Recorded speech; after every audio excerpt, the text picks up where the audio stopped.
Assalamualaikum warahmatullahi wabarakatuh. Saya akan menjelaskan persyaratan PPDB SMA dan SMK tahun 2024.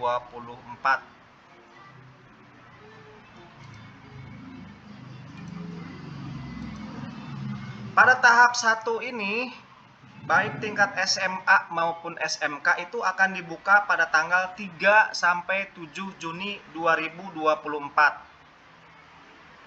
Untuk kuota tingkat SMA, ya, di mana SMA ini membuka 2 jalur ya pada tahap 1 ini, yaitu jalur zonasi ya dan juga jalur KETM atau keluarga ekonomi tidak mampu.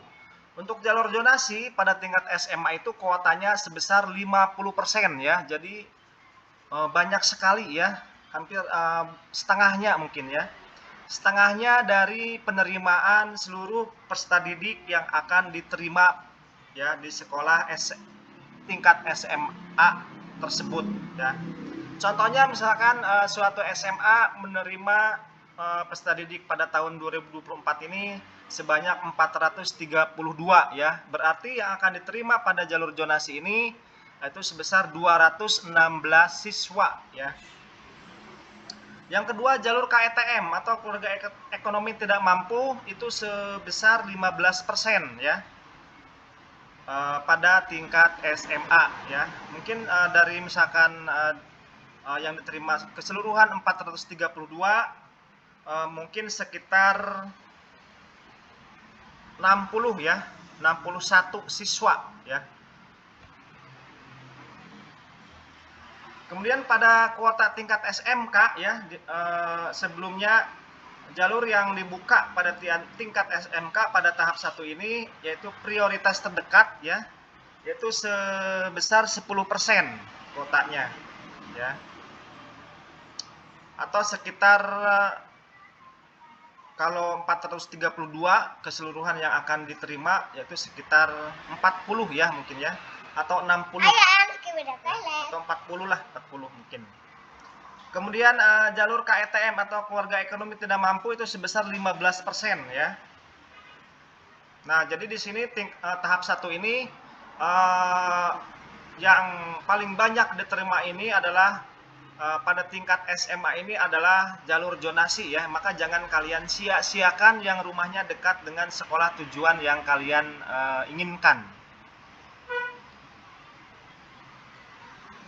Kemudian persyaratan umum. Ini persyaratan umum ini wajib dipenuhi oleh seluruh pendaftar yang memilih semua jalur ya, baik di tingkat SMA maupun SMK ya. Jadi persyaratan umum ini adalah persyaratan yang harus dipenuhi oleh calon pendaftar yang memilih semua jalur baik tingkat SMA maupun tingkat SMK. Yang pertama, ijazah atau kartu peserta PSAJ ya. Oleh karena ijazah itu lama pembuatannya, mungkin kemungkinan digunakan kartu peserta PSAJ ya. Yang kedua adalah kartu keluarga. Kartu keluarga ini terbit paling cepat 1 tahun. Jika kartu keluarga terbit kurang dari 1 tahun, harus melampirkan fotokopi kakak sebelumnya atau surat keterangan RT RW menjelaskan berapa lama yang bersangkutan telah menetap. Bagi pemilik kakak yang alamatnya tidak lengkap atau tidak memiliki nomor jalan hingga nomor rumah, wajib memotret rumah dengan hasil foto nampak depan rumah terfoto lengkap atau utuh dan diupload. Yang ketiga, akta kelahiran ya, atau kartu identitas anak. Apabila akta kelahiran tidak ada, bisa kalian gunakan kartu identitas anak atau KIA. Dan usianya paling tinggi harus 21 tahun pada 1 Juli ya. Yang keempat, KTP orang tua ayah ibu atau salah satunya saja jika salah satu sudah meninggal. Yang kelima, surat tanggung jawab mutlak orang tua atau fakta integritas ya, dimana formatnya ini format dari surat tanggung jawab mutlak orang tua atau fakta integritas ini disediakan oleh sekolah. Kemudian persyaratan khusus tingkat SMA atau SMK ya. Yang pertama jalur keluarga ekonomi tidak mampu atau KETM ya, baik untuk tingkat SMA maupun SMK ya. Karena pada tahap 1 ini sama ya jalurnya, yaitu ada jalur keluarga ekonomi tidak mampu. Ini bisa menggunakan kartu Indonesia Pintar atau KIP. Yang kedua atau ya, nanti pilih salah satu saja yang kalian punya.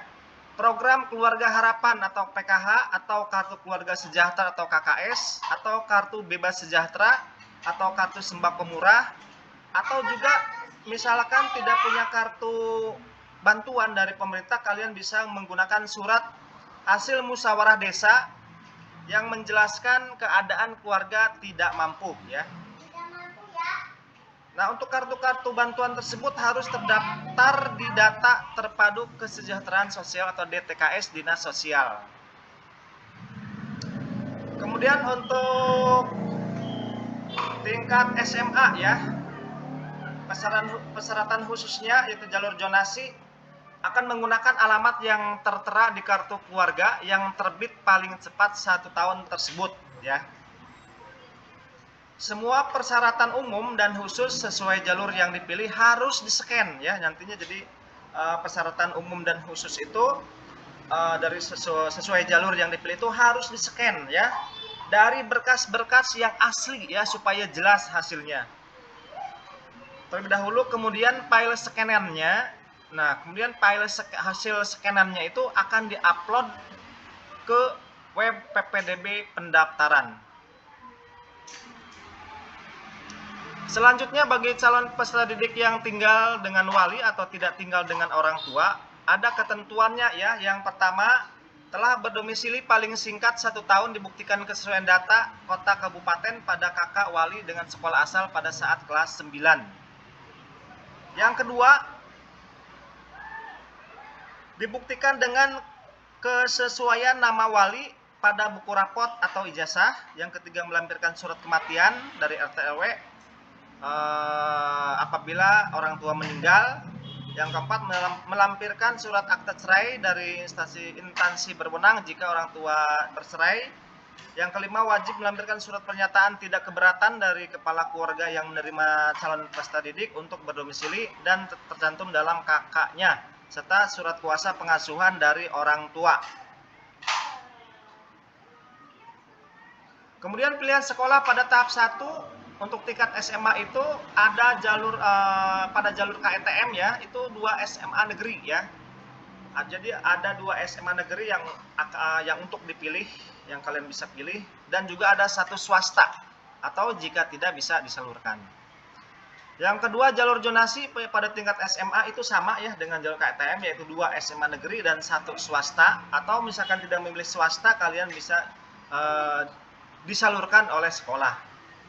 Untuk tingkat SMK, jalur KETM itu 1 SMK negeri, 1 swasta, atau 1 SMK dengan 2 program keahlian.